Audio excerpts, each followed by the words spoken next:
So I guess I'll just work on making a short speech here, and really the speech is I'd just tremendously like to thank the Barr-Brown family and Marg's organization of their effort for actually investing over $1,000 in the Featherston community, which they don't even live anymore, but are a tremendous part of the history of. And it's just, I think it's tremendous from the perspective of the Walkways and Reserves Trust to be able to have people like you who are really giving people in Featherston a sense of their history.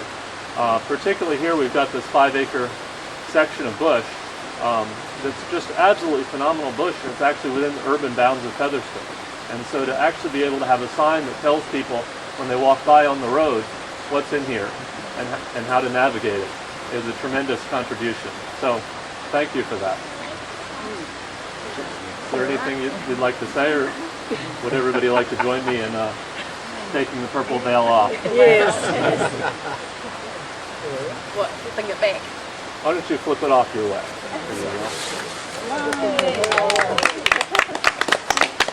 Good. Thanks. And I'd also like to thank the community board who have actually sponsored the nuts and bolts themselves to get this in the ground.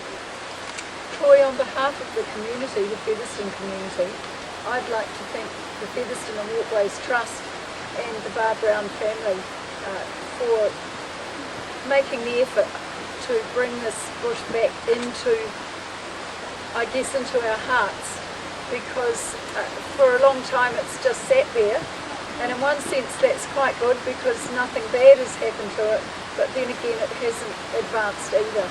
So on behalf of our community, thank you all for making the effort to bring this piece of our this treasure in our history back into our hearts. You're welcome. Thanks for that.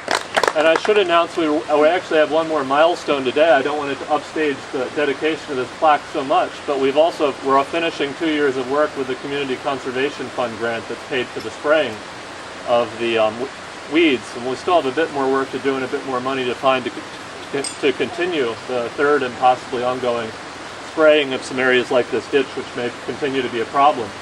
But the planning that we'll do immediately following this is part of that final stage of that Community Conservation Fund grant from DOC. Thanks, everybody. Thank you.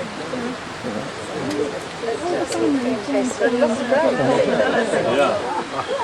Well done. So everybody can have a good reading. It was great to work with the family on what to actually have it said. I should also thank Sarah, who I didn't actually say.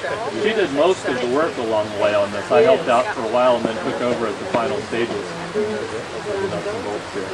It's also great though that the community are appreciating the foresight that our grandfather had in preserving this piece of bush. As I say, it's very unique to actually have a place like this where you can walk down the street and have this kind of bush. Yeah. And Shirley on the right. And that was taken in 1947 on Labour Day, just before Shirley went overseas on her OE.